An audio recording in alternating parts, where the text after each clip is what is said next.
পণের টাকার জন্য নৃশংসভাবে খুন হতে হয়েছিল মেয়েকে। অভিযুক্তদের বিরুদ্ধে রায়গঞ্জ থানায় মেয়ের সুবিচারের আশায় লিখিত অভিযোগ দায়ের করলেও এখনো পর্যন্ত অভিযুক্তদের গ্রেপ্তার না করায় আদালতের দ্বারস্থ হলেন মৃত বধূর মা। এদিন এই ঘটনাকে কেন্দ্র করে ব্যাপক চাঞ্চল্য ছড়িয়েছে। পুলিশ সূত্রে জানা গিয়েছে, মৃত ওই বধূর নাম মেহেরজান খাতুন, বাড়ি রায়গঞ্জ থানার শীতগ্রাম গ্রাম পঞ্চায়েতের কৃষ্ণমুড়ি এলাকায়। অভিযুক্তদের নাম কদবাই বেগম, নুরবানু খাতুন, আহাদুন খাতুন। এই ঘটনায় এদিন দুপুরে পুলিশ সুপারের দ্বারস্থ হয়েছেন মৃত গৃহবধূর মা মনোয়ারা বেগম। এ প্রসঙ্গে মনোয়ারা বেগম বলেন, আপনার নাম? মনোয়ারা বেগম, বাড়ি কোথায়? কৃষ্ণমুড়ি।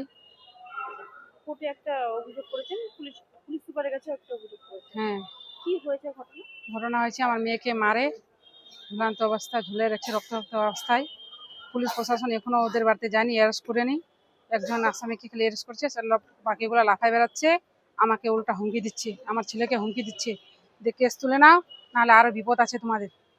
গ্রামের মেম্বার বলছে নির্দল থেকে, ও বলছে অভিযোগ দিচ্ছে আমাকে ছাড়ে পুলিশ গ্রামে ঢুকবে না, এরকম করে কথা গ্রামের বলছে। মেম্বার বলেছে যে হ্যাঁ, আমাকে ছাড়া পুলিশ ঢুকবে না। কি নাম জায়গাটা? কৃষ্ণমুড়ি। কতদিন আগেকার ঘটনা? এই ঘটনাটা হওয়ার 1 মাস 19 দিন হলো আজ। হ্যাঁ, কিন্তু কোনো রকম কোনো সুরাহা পাচ্ছে না, কোনো সুরাহা পাচ্ছি না, আসামিকে তুলছেও না, কিচ্ছু পাচ্ছি না। আমি মেয়েকে কি অবস্থা দেখতে পেয়েছিলেন? রক্তাক্ত অবস্থায় দেখতে পাচ্ছি। গ্রামের মানুষ আমাকে ডেকে বলছে তোমার মেয়ে নাকি ওখানে সুসাইড করছে।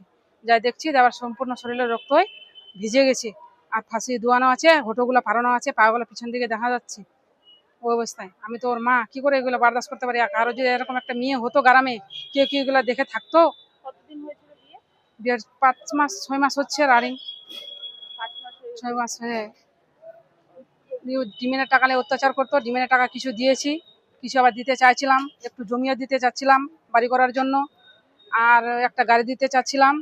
শুক্রবার দিন মেম্বারকে বললাম যে এরকম এরকম মেয়ের পরে অত্যাচার করছে। মেয়েকে আমার মেম্বার ডাকলো, ও বাবা ধরম বাবা বলে বলছে, আমি ওর ধরম বাবা। মেয়ের ডাকলো, ডাকে মেয়েকে কি বললো না বললো, মেয়েকে আলোক করে দিল।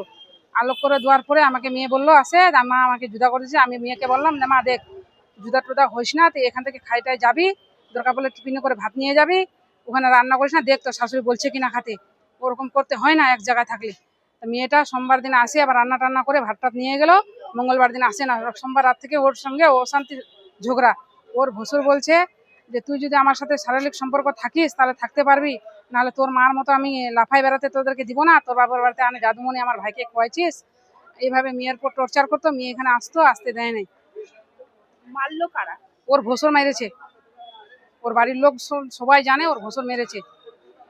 ওর ভসুরের 9 লাখ টাকা লটারি লাগছে, বলছে 1.5 লাখ টাকা যাবে। ফোনও আমাকে হুমকি দিচ্ছে। মেয়েটা তখন বাঁচিয়েছিল, শুক্রবার দিন হুমকি দিয়েছে যে তোর মেয়েকে আমি বাড়িতে থাকতে দেবো না, ছাড়াছাড়ি করে দেবো। ঠিক আছে, আমার মেয়েকে আমাকে দিয়ে দে। আমি মেম্বারকে বললাম যে আমি মেয়েকে যেতে দেবো না। মেম্বার সাহেব বললো যে তুমি পাঠাই তো দেখো, আমি দেখছি তদন্ত করে কি হচ্ছে।